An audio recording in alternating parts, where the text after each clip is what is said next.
nke onye chiri ya zere.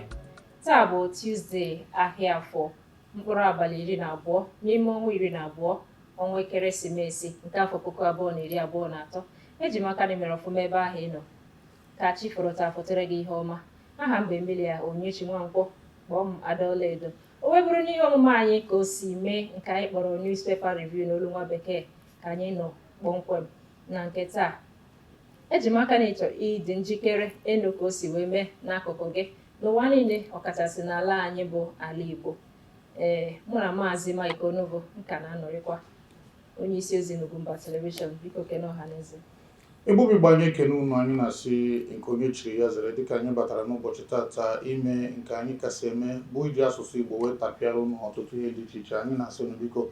nọnyere na anyị maka na anyị ji nke ọma wee bịa. Tupu anyị aga n'ihu anyị chọrọ ikwupụta biko enwere ihe anyị kwuru ụnyaahụ, ọ bụ eziokwu na ọ bụghị anyị wepụtara ya, mana anyị kwenyere n'ihi na ụfọdụ ndị mmadụ ndị anyị kwenyere na ha tụchara ebe akụkọ wepụtara ya. Ya bụ akụkọ ekwuru na gọvanọ Abia steeti bụ Alex Oti na mụ nwere ndị gara gee ọmụ na ụzọ Port Harcourt Road ebe a na-arụsị na ama arụzi na asị na ọ kpọrọ ha bịa Ụmụahịa wee gbochie ha. Biko ọ bụghị eziokwu, ọ bụghị eziokwu. Onye na-enyere ya aka na ihe gbasara mgbasa ozi na ụfọdụ ndị ya na-anọ ka anyị na ha kparịrị na-asị anyị na ọ bụghị eziokwu. Okwukwa anyị esi mba na-emeghe nke anyị nwa onye akpọchiri. Ya bụ biko onye ọbụla kwenyere akụkọ ahụ ekwenyezina. Anyị mara na anyị na-ebu ndị kwere ego, biko ekwena nke ka anyị gaa n'ihu. Nke anyị gaa n'ihu. Maazị Mike ifụkwa mmiri taa. Ndụ mmiri mara anwụchie ya bụ ndụ anyị nze Chineke na ogoro na hapụ. Ịmara onwe ka anyị bụ mmadụ dị, ọ na-abụ mmiri zowe anyị etiwe wo ha esi anwụchawakwa anyị etiwezi mmiri zowe. Mana nke ọbụla ha niile bụ ngọzi Chukwu. Ọ bụghị ya. Ebe ọ nọ magbuo onwe bụ na enweghị nke dị n'aka mmadụ, ma ndị a na-eji mmiri na ndị na-aha mmiri ijikwa ha ọfụma ha sịghị mba na ngwa na Chukwu nke ọbụla Chukwu kwadoro n'ọhụ nke ahụ ga-eme. Kama na mgbe ụfọdụ a na-eji ya na-aracha aka na eme ndị mmadụ ka ndị eziokwu. Ka anyị gaa n'iru. Akụkọ mbụ rutere anyị aka ebe a taa wee sị Oti signs gather bill into law. Gather wee bụrụ Greater Aba Development Authority. Nke a na-akọwa na aka na-achị Abia steeti bụ gọvanọ Oti na ọ bịara tinye bill a na-akpọ GADA. Nke a bụrụ Greater Aba Development Authority. Na bill a ga-enye aka ịkpọbata ndị nwere uche azụmahịa, ndị ga-ewebata ndozi obodo ma ihe ọzọ ga-eme ka obodo wee na-adịwanye mma. Ndị Abịa wee na-asị na nke a dịkwa ha mma mụ onwe ma ọ dịkwa m mma. Ọ bụrụ na ị gaa n'Aba, ndị ọbụla na-esonyere Ugwumba amago na anyị aga n'ebe ahụ wee wepụta ọtụtụ ihe dị iche iche. Ọ bụrụ na ị ruo n'Aba, ị mara na ebe ahụ bụ ebe mmụọ natara chi Igbo anyị danda ekwe dị n'ime ndị Igbo. Ebe ahụ ka o nwere isi ọnọdụ, maka na ndị Igbo anyị irute n'ebe a na-arụ akpụkpọ ụkwụ, irutere ebe a na-arụ akwa, irute ndị ọ bụrụ ndị na-akwa akwa, ọ bụrụ ndị na-eme ọtụtụ ihe dị iche iche, ị ga-ama na Aba nwewegara ya. Ọ bụghị tata ka o bidoro, ọ dị ka amụrụ Aba mmụọ ụmụ ihe ọkwa nke a. Kama na nsogbu bụ na ụfọdụ ndị ọchịchị anyị ndị chigoro Abia steeti atinyeghị anya. Nke a abụghị nke federal gọọmenti, nke a bụ nke ndị chịrị Aba, ndị chịrị Abia steeti. Ọ bụrụ na e mere Aba o wee bụ ihe o kwesịrị ịbụ, enwe m onye ọ ga-abụ iru Aba ụzọ ọ ga-eji ya bata Aba, ị na-asị ndị mmadụ dịkwa ebe a. Na-asị enwe mgbe garigide na Aba ike gwụ, ịga Ngwa road, ịga Port Harcourt road, ebe ha si na na-eme ihe m na-atụzi m anya, ihe na-agbazi mmegharị bụ na ọjị nke mbụ achịcha na Theodoji na sineti ga ezumike nke ebe ahụ. Ọjị nke Igbo achịcha na bụ Theodoji, ọjị ụzọ ka alụ na Theodoji, ọjị niile ha nwere n'Abịa nweghị nke rutere fụ na Aba na emeziri ka emezie ya ọfụma na onye ọbụla na-emefu mfoju akpa. Ihe a wee bụrụ ihe tụrụ anya maka na ịfụ ihe si na Aba wee na-emepụtacha, ị mara na ihe a bụ ihe kwesịrị ka elezie ya anya ọfụma. Maka na Aba eziokwu na ụfọdụ na-afụ ya dịka ngwaahịa na-esighị ike. Gịnị nwa ndị onye gwara ha na osighi ike ruo na Aba akpụkwụ m gotere nwunye m afọ 4 gara aga. Ọ ka dị oyi katara ya yikata ya sị na ejide na ọ dịkara ka echiche anyị si wee dị na ihe ọbụla e mere na Aba abụghị ezigbo ya. Mana ihe a bụ asị ọ bụ na elezie ya anya ọfụma, Aba ga-abụ international standard. Nke a bụ Hallelujah. eziokwu. Ka anyị gaa n'iru, ya bụrụ na ị chọrọ ịgụtakwa akụkọ a, gaa n'akwụkwọ The Nation izegoro ya nke ọma. Ọzọ dịka ibe ebe a wee sị, Labour fumes as federal government stops 35,000 naira award payment. Ịma na mgbe a ndị NLC Labour gara abụba ọrụ na ha na-ekwu otu ihe n'ime ihe ha chọrọ ka ewegolite ego a na-akwụ ndị ọrụ. Gọọmenti wee mee tikatika wee bido ịkwụ 35,000, mana ha na-akọwazi na kemgbe ahụ n'ọsọsọ n'ọnwa Septemba ka kwụrụ ya bụ 35,000 naira. Site mgbe ahụ rute kịta enwezikwa ihe ha kwụrụ, ha wee gbagojizie ha anya ka ezi ihe na-emenụ. Igwe ewewegokwe ha ọzọ, o nwekwara ike ọnọgide kịta ịnụ na-agawaga abụba ọrụ ọzọ. Ebe ọ bụ na gị na asị onye ya na ekwensu na-eri ihe ya jiri ogologo ngaji, mana ọ bụrụ na ọ ga-ekwu omume gị na ekwensu eri na ya, maka na ndị ndọrọndọrọ ọchịchị Naijiria, ndị ndọrọndọrọ ọchịchị be anyị, o doro ha anya ihe ha na-eme bụ nkwa a na-ekwe nwaanyị n'elu akwa. Onye nke a batara ya dajigodo imegharịa mefuru oke ajiri ndị kọtụ si unu agakwana abụba ọrụ, unu agakwana abụba ọrụ. Ndị Labour na-ekwetanụ wee nye n'ofu ugboro unu diwe. Ọ bụrụ na unu chere nke agachagodo, o nwere ike ọ bụrụ na ha wegotekwu isi nkịta sị mba na ha ekwerozi, o nwere ike nyekwuo ha otu ọnwa Disemba, rukwa Jenụwarị anyị akọwa akụkọ ọzọ. Ihe na-ebute ihe a, maka na m nwekwara akụkọ ọzọ na-egosi na ndị na-aza ụzọ, ndị na-aza ezi na Ondo steeti na ha pụtara ngagharị iwe na-akwụbeghị ụgwọ ọnwa 4 4 months chacha akwụbeghị ha. Ihe dị etu a wee bụrụ maka na ọ bụrụ na elezighị ndị a na-eme ihe ndị efiri na ha na-eme obere ihe ya bụ ihe pechara mpe. Ọ bụrụ na eletara ha nwa anya, ịma na obodo agaghị adị mma. Imagine nkịta na ndị na-aza ụzọ juzi na ha ma aza, ịmazi na be anyị ga-adịzi ka ọhịa. Maka ha na-azị ọwụhụ azata enye ndị ọzọ ka ha ekpopụ. A na-azị ndị na-ekpopụ a na-ekpopụ mmanụ ọdị n'ụgbọ na ha ji ekpopụ. Ha bụ ihe a. Mana ị na-aghachi n'okwu anyị na-ekwu, okwu akpụ n'ọnụ, bụ na ndị Labour kwesịrị ịmata na ndị ha na ha na-eme ihe karịrị ha n'aghụghọ karịa ha n'echiche. Kama na ọ bụziri na ugwu mụta mgbaju ugwu, agadi nwaanyị mụta gakọta ọkwụrụ. Ọ bụrụ na nke a ga-eme ka unu mara na afọ one ma one dị n'ihu na-abịanụ bụ nke ndị ọchịchị a ga-achị dịka iwu kwuru, na unu ga-ekekwa ji n'ume maka na ya bụ ihe ga-akakwa akawo. Emere na unu ga-nyeta unu obere. Ịma na ọ dị ka nwaanyị enwere ihe a na na-agụ mgbe ahụ, swiiti chingom ka eji arapụta ụmụ agbọghọ. Ịmara egwu ahụ mgbe ahụ. Ya bụ ihe bụ na ejigoro nke arata ha kwụsịgodu akwadokwa ọzọ. Ihe na-ekwuzi kịta bụ si mgbe ọzọ ha chọrọ ịba abụba ọrụ na ha ekwekwana. O nwere ike ọ bụrụ na a ga-enye ha ihe dịka 6 months upfront. Aghọrịa rie n'ụsụsụ ofu ugboro. Ịgakwute nwaanyị ghọrịa rie n'ụsụsụ ofu ugboro. Ịbịa nke bụ ọsịghị mba. Nke mbụ anyị mere na kwụghị ụgwọ. Ọ dị mma, Igbo mara na ọ bụ na Ugwumba telivishọn ka ozi anyị si erute gị. Biko jee na ngalaba ozi tinye ka o si wee dị gị n'uche, binye aka ịhụnanya, kesaa ozi ya ka ndị ọzọ bụ ụmụ Igbo mata ihe anyị na-eme ebe a. Ka anyị gaa n'iru. Ya bụrụ na ị chọrọ ịmatakwa ihe gbasara akụkọ a, ọ dị n'akwụkwọ Punch, jee kegoro ya nke ọma. Ọzọ dịka ibe ebe a wee sị, Imo community in pain as mining activities threaten federal roads, farmlands. Nke a wee bụrụ n'Imo steeti ka nke a na-eme. Ụmụleri community na mba na local gọọmenti ha na-akọwazi na ebe a na-egwupụtasị ụmụ ihe dị aṅa nwa akọrọngwa ma ebe a na-ekpo aja eji eme ihe na ọ na-achọzi ịkwatu federal road ụzọ ndị mmadụ si agbafe. Na ọ bụ na mmiri ozuzo bịakwuo nnukwu kịta ma na ya ha gazie ụzọ ahụ aga, ha na-eti mkpu ka ndị na-egwukwa n'ebe anụnwa mara n'ihe dị etu a na-abịazikwa ebute ọdachi. Onye nyere ha na mbụ? Kedu onye nyere ha na? Ha nwanyere ha na mana enweghị ọnụ mgbe asịsị mewezie ya ka o wee butezie ọdachi. Enweghị nụ. Ọ bụrụ na e mere etu esi kwesị ime ya, enwere ihe enwere etu esi asụ n'oyibo environmental impact assessment na ndị otu. Ọ bụrụ na edinere ọfụma na ihe a unu na-eme ngwanekwa ebe unu ga-emedebie, aka gọọmenti, aka steeti gọọmenti na gọọmenti etiti kwesịrị ịdị n'ihe ọbụla a kpọrọ mining mana ọ bụrụ na unu ga ree ana n'azụ nye ndị kọmpani chọrọ bịara ka ha kpata ego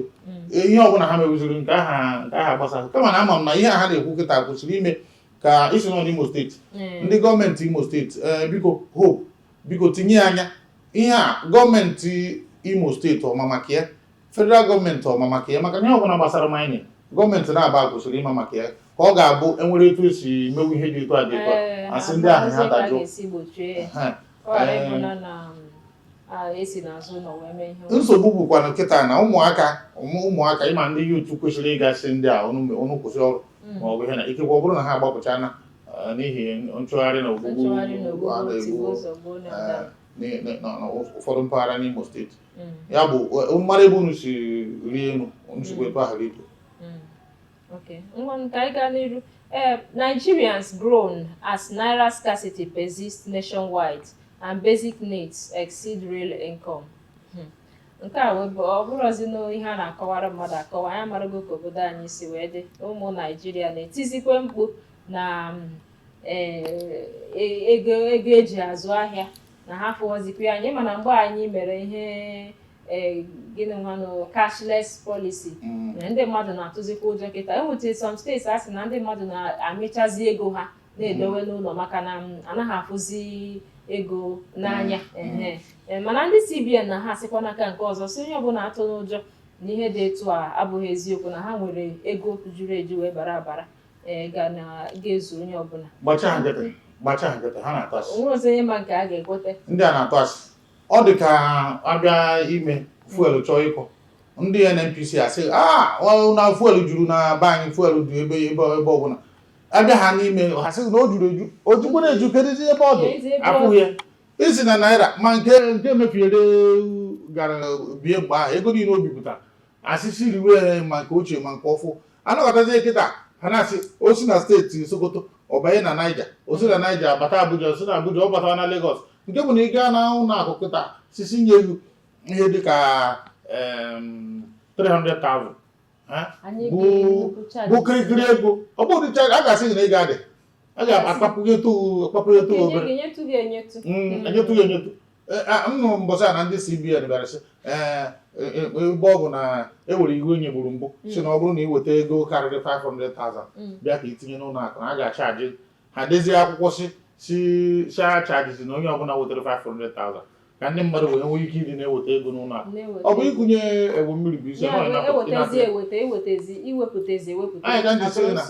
ịkụnye enwe mmiri abụghị nsogbu ọ gaghị enokwu ndị mmadụ ebido gbuwa ego n'ugwu ndị omekome ebido gbuwa ego mgbe aha sị kere ebe ya bụ ihe si mana anyị ma ebe mmiri si aba okwu Igbogoro ebe o si aba bụ na mmiri si n'isi gbarụọ onye ọbụla nọ n'isi sịrị na ya amaghị ihe ha na-eme gbachaa nkịtị kama na ụmụ ogbenye ha na-ata ahụ nsogbu bụ na enwere mgbe ọ ga-abụ afụfụ ahụ orute onye ukwu orute onye nta mana nwedị mgbe ọ ji erute ndị ukwu ahụ maka na ọ na-abụ ọ dachiwe ike ha nwa ma otu ha si eme mgbe ha ma ebe ha si enweta ego mgbe ahụ e mere cashless policy iche nọọ mmadụ niile ka ihe a nọ na ọkpọ mmadụ niile ka o metụtara na ndị a ji ego nwee ndị buso ego ahụ n'ụlọ ha were ya na-eme ihe sọ ka nkọrọ ezo ọkwa anyị niile ka nọ n'okpuru anyanwụ onye ọbụla nwere ebe nke ya si jide ọ bụrụ na o jideghị o ji nwanne gị maọbụ nwanne nne gị maọbụ ndị ụmụnna gị izikwanụ na ome ihe na mgbe olisa bi n'igwe ga-eburu bata efu na enwere nke tọrọ bịa maka na ịma nsị m na ị ga na-ewepụta ọ na ị ga-emechi anya a na-eme ihe na-emegide ọha na eze isi na oruhu mba ya bụ mmiri ọkụ mgbe ọ sụrụ suruo n'oge mgbe ọ ga-eme ihe na mbe ga-ama na mmiri ọkụ na-egbu egbu nke a bụ eziokwu biko si na nke ọma mewe maka na si na orutu imi orutu ọnụ ka ọ bụ orutu anya nke ọbụla ya bụrụ na ị chọrọ ịmatakwu ihe gbasara akụkọ a jee na Daily Post ijegoro ya nke ọma akụkọ ọzọ dị ebe a na-asị Mba moves to boost arts culture as he unveils stage play in Enugu. Nke a bụrụ Gọvanọ Peter Mba aka na-achị Enugu steeti na-achọzi iwepụta ihe ejije tinye uche na ya o kwere ike ọ bụrụ na ọ dị mana ọ chọziri itinye uche na ya ka ebido mewezie ihe ejije maka na nke bụ eziokwu bụ na e nwere ọtụtụ ndị ntorobịa ndị ihe ejije na-amasịkwanụ ọ bụzie na steeti gọọmenti ga-abịazi tinye uche na ya tinye anya na ya kwado ya ọfụma echekwa m n'ihe dị etu a ga-adị mma ka ije.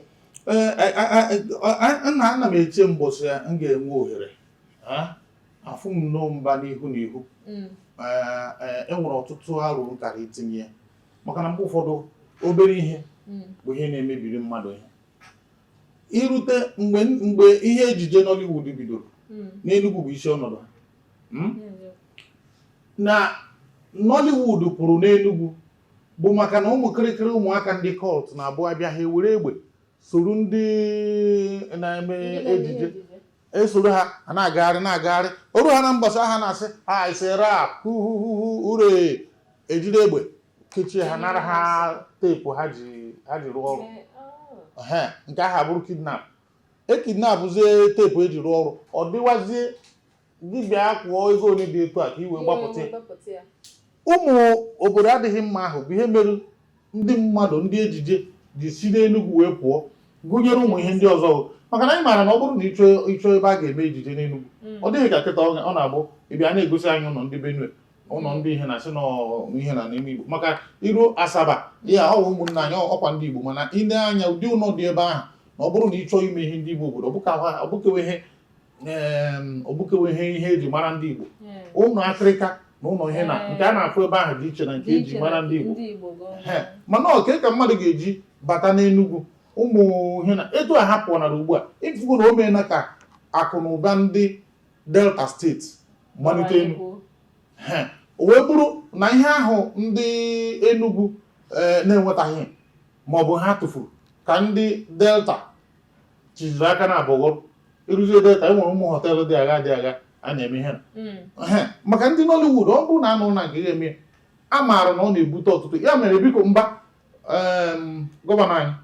egbuchapụrụ ngụ nwanne nna ihe na-akpọ bụ na ọ bụrụ na achọọ ụzọ a ga-esi kpọghachite ndị Nollywood n'Enugu ọ na-agụ ha agụ ofu bụ ihe gbasara nchekwa